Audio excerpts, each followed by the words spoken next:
صدقہ فطر جب لازم ہو جاتا ہے اس کا نصاب الگ ہے. اس کا نصاب کیا ہے؟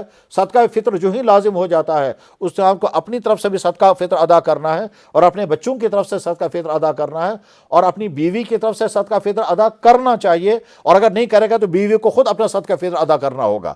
ہمارا جو گھروں کا سسٹم ہے وہ یہ ہے کہ گھر کا مالک گھر کے تمام تقاضے پورے کرتا ہے تو اس کو چاہیے کہ صدقہ فطر بھی پورے گھر کی طرف سے ادا کرے گا. صدقہ فطر پورے گھر کی طرف سے کتنا ادا کرے گا؟ اللہ کے نبی علیہ الصلوۃ والسلام نے اپنے زمانے میں جو صدقہ فطر کی مقدار طے کی تھی وہ زمانے میں جو، کھجور، کشمش اور پنیر، یہ 4 چیزیں مدینہ طیبہ کے ماحول میں کھانے پینے کی چیزیں تھیں.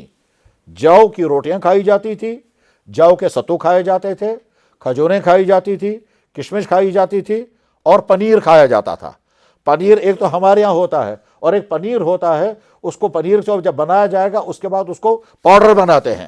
پاؤڈر بنانے کے بعد پھر کو خشک کرتے ہیں اور خشک کرنے کے بعد وہ آٹا جیسا ہوگا.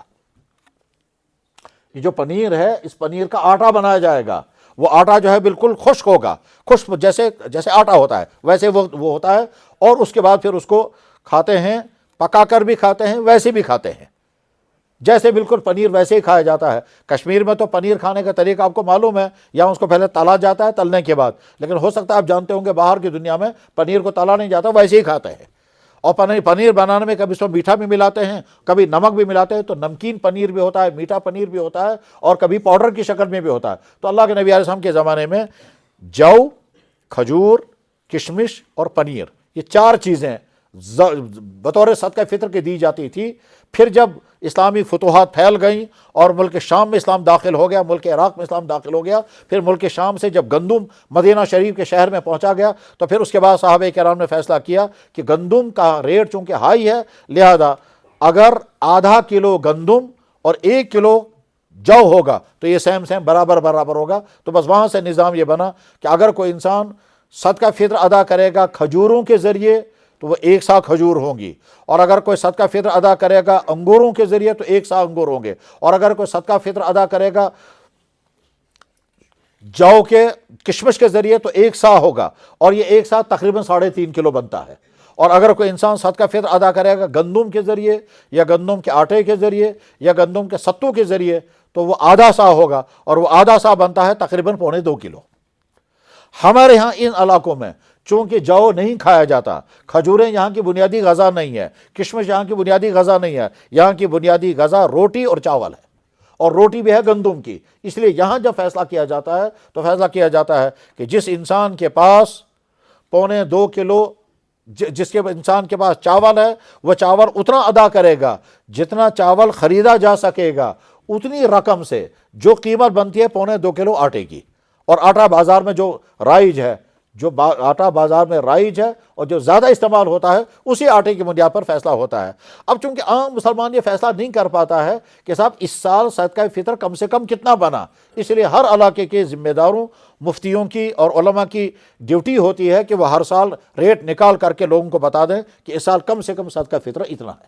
چنانچہ اس سال جو ہے کشمیر میں یہاں کے ذمہ داروں نے فیصلہ کیا ہے وہ ہے 80 روپیہ ایک صدقہ فطر ہے. اس کا مطلب یہ ہے کہ مجھے صدقہ فطر اپنا بھی ادا کرنا ہے 80 روپیہ، اور یہ صدقہ فطر مجھے اپنے بچوں کی طرف سے بھی ادا کرنا ہے، ہر بچے کی طرف سے اور اپنی اہلیہ کی طرف سے بھی.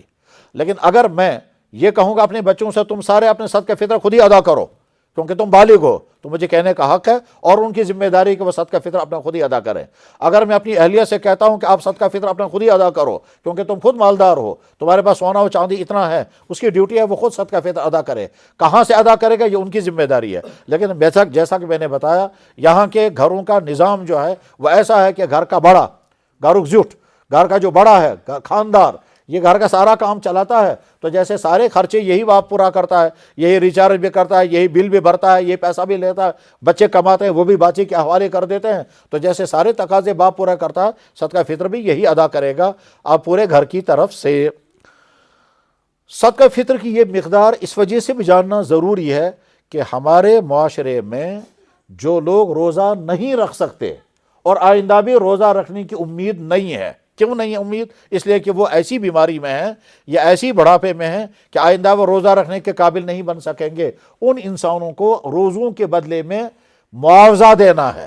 اس روزوں کے بدلے میں جو معاوضہ ہے اس معاوضے کو کہا جاتا ہے فدیہ۔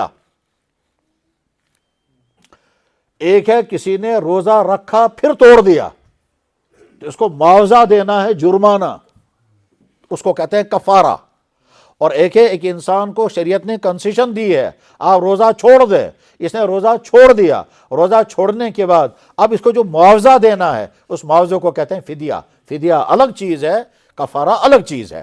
کفارے میں جرمانے کا تصور ہے، آپ نے غلطی کی ہے، اس غلطی پر آپ کو جرمانہ دینا پڑے گا، اس کا نام ہے کفارہ۔ اور جیسے کسی انسان نے قسم توڑ دی، قسم توڑنے کے بعد اس کو جرمانہ دینا ہے، اس جرمانے کو کہا جائے گا کفارہ۔ یہاں ہمارے عام مسلمان جو ہیں وہ لفظ کفارہ وہاں استعمال کرتے ہیں، وہ لفظ جہاں استعمال کرتے ہیں، حالانکہ دونوں بالکل الگ الگ چیزیں ہیں۔ پیسہ دونوں جگہ دینا ہے لیکن دونوں کا نام الگ الگ ہے۔ ناموں سے بھی چیز پر اثر پڑتا ہے، ناموں سے چیزوں پر اثر پڑتا ہے۔ میں ان کو کوئی چیز میں نے ان کو رقم دی، یہ صدقہ بھی ہو سکتا ہے، یہ ہدیہ ہو سکتا ہے، اور اللہ بچائے یہ رشوت بھی ہو سکتی ہے۔ رقم رقم ہے۔ اگر میں نے محبت کی بنا پر ان کو دی تو یہ ہدیہ ہے، میں نے غریبی سمجھ کر کے دی تو یہ صدقہ ہے، اور اگر کوئی غلط کام کرانے کے لیے میں نے خدا نہ خواستہ پیسہ دیا تو رشوت ہے۔ اور اگر میں نے اس سے کام لیا اور کام کے بدلے میں نے پیسہ دیا تو یہ مزدوری ہے، یہ رقم ایک ہی ہے، نام بدل رہا ہے۔ ایک جگہ اس کا نام ہے رقم، ایک جگہ اس کا نام ہے سیلری، ایک جگہ اس کا نام ہے مزدوری، ایک جگہ اس کا نام ہے صدقہ، ایک جگہ اس کا نام ہے ہدیہ، ایک جگہ اس کا نام بدلتے، حالانکہ رقم رقم ہے۔ ہم نے اس سے کوئی چیز خریدی، واپس میں پیسہ دیا، اس کا نام ہے قیمت۔ ہم نے اس سے کام لیا، ہم پیسہ دے رہے، اس کا نام ہے مزدوری۔ ہم نے اس سے کوئی کام لیا اور کام لینے کے بعد کچھ پیسہ دے رہا ہے، اس کا نام ہے کمیشن۔ ہم نے خدا نہ خواستہ کوئی غلط کام اس سے کرانا اور پیسہ دے رہے، اس کا نام ہے رشوت۔ ہم اس کو غریب سمجھ کر پیسہ دے رہے، اس کا نام ہے صدقہ۔ اور مجھے زکوٰۃ دینی ہے، میں نے رقم دی، نام اس کا زکوٰۃ۔ تو رقم ایک ہی ہے، نام بدلتے ہیں۔ بس ٹھیک اسی طرح سے میں نے روزہ نہیں رکھا کیونکہ شریعت نے مجھے کنسیشن دی تھی، اور آئندہ میں مجھے روزہ رکھنے کی امید نہیں، میں روزہ رکھنے کے قابل نہیں بن سکوں گا۔ اب شریعت مجھے جو رقم دینے کو اس کو کہتے ہیں فدیہ۔ یہ فدیہ کتنا ہے؟ ایک صدقہ فطر، ایک روزے کے بدلے میں۔ اگر پورے مہینے میں روزہ نہیں رکھ سکا اور 80 روپیہ جو ہے وہ صدقہ فطر ہے تو پورے مہینے کا حساب کر کے یہ صدقہ فطر کے بقدر رقم جو ہے وہ غریبوں میں تقسیم کرنی ہوگی۔ صدقہ فطر کے لیے اللہ کے نبی نے ضابطہ بنایا تھا، عید کی نماز سے پہلے صدقہ فطر ادا کر دو اور غریبوں تک پہنچا دو۔